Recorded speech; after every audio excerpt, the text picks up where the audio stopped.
Colour colour एकदम dash colour मित्रांनो, काळा.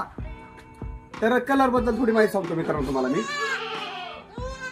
आज सकाळी पहाटे 5 वाजता माझा लाडाचा किंग कोब्रा नावाची पाट वेलेली आहे मित्रांनो. आपण त्या पाटीचं नाव किंग कोब्रा ठेवलेलं होतं.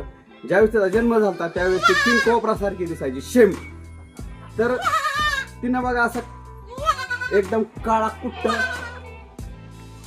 मेल जातीचा बोकड आपल्याला दिलेला आहे. तर तिचा कलर दाखवतो तुम्हाला मित्रांनो, कलरवर जायचं नाही. तर तुम्हाला मी दाखवतो कलर. हे बघा, ह्या पिल्लाचा कलर आणि त्याच्या आईचा कलर बघा.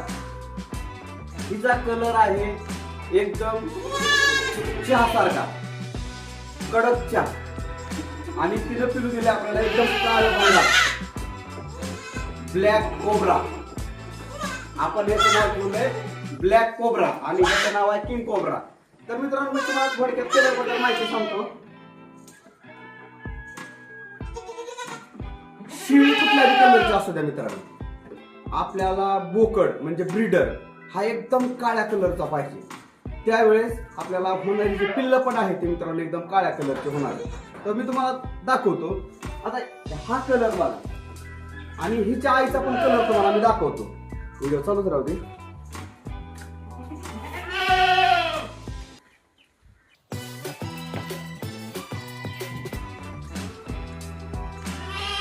तर बघा मित्रांनो, ही तिची आई आहे आणि आपण हिचं नाव काजल ठेवलेलं आहे. एकदम काळी कुट्ट ओरिजिनल उस्मानाबादी शेळी आहे आणि आपण हिचं नाव काय ठेवलेलं आहे काजल आणि तिचं नाव किंग कोब्रा. तर मित्रांनो मला लय जण म्हणले ही तांबडा कलर आहे, ह्याचा कलर असला आहे, त्याचा कलर तसला आहे, तर ह्या शेळ्या तू विकून टाक.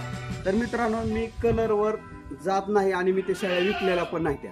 कारण का तर आपण ब्रीडर जर हा काळा सांभाळला तर आपल्याला पिल्ली पण काळीच होणार आहेत मित्रांनो.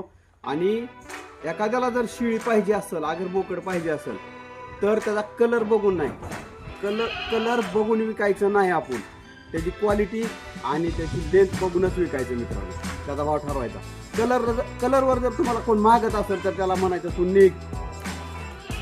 काय म्हणायचं त्याला, तू निघ, आपल्याकडे हाच कलर आहे आणि एकदम ओरिजिनल कलर आहे. तर तुम्हाला कसा वाटला व्हिडिओ नक्की कमेंट करा. जय हिंद, जय महाराष्ट्र.